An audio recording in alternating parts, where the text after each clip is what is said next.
Michel Pépé Balamou, bonjour. Bonjour. Je rappelle que vous êtes le secrétaire général du syndicat national de l'éducation. C'est un syndicat qui vient de voir le jour. Vous êtes réunis à Kindia pour le congrès de ce syndicat.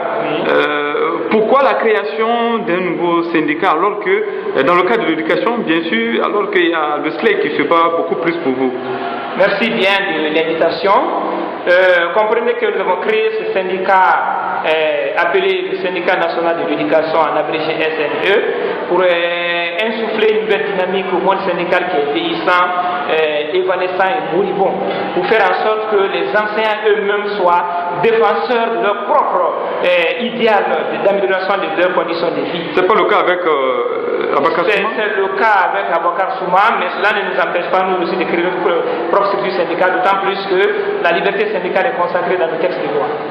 Alors aujourd'hui, d'aucuns craignent que vous soyez des valets du pouvoir venus tout simplement pour perturber le mouvement syndical dans le cadre de l'éducation. Non, pas du tout, parce que nous sommes en phase de construction. Nous allons essayer de nous implanter d'abord. Les jours et les semaines qui vont suivre, nous allons descendre dans les 33 préfectures et les 5 communes de Conakry pour mettre nos bureaux régionaux, préfectoraux et sous-préfectoraux en place. Et en même temps, on va élaborer une plateforme revendicative qu'on va soumettre aux autorités compétentes en la matière et pour voir ce qu'il faut pour améliorer les conditions de vie des enseignants. Donc, vous n'êtes pas du tout à la solde du pouvoir? Non, nous ne sommes pas du tout à la solde du pouvoir, mais nous avons trouvé notre démarche de revendication syndicale plus professionnelle qui n'est pas liée à celle du populisme. Donc, nous allons travailler... Vous pensez que 8 millions de francs guinéens réclamés par le SLEC comme salaire de base des enseignants, c'est du populisme, ça? Nous ne sommes pas opposés à cela, nous n'avons pas dit que c'est du populisme, mais nous voulons qu'il y ait une démarche concertée, technique, sur des bases objectives pour réclamer les 8 millions et les objectifs.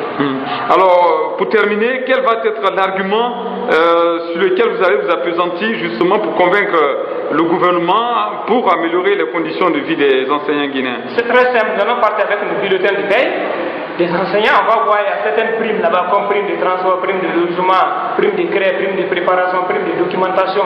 Voilà des primes qui sont fixées à un prix vraiment dérisoire. Donc il faut essayer de les rehausser. Je crois qu'en faisant cela, ça peut peut-être dépasser 8 millions, 10 millions, 15 millions, je ne sais jamais. Monsieur Balamou, merci d'avoir répondu à nos questions. C'est moi qui vous remercie.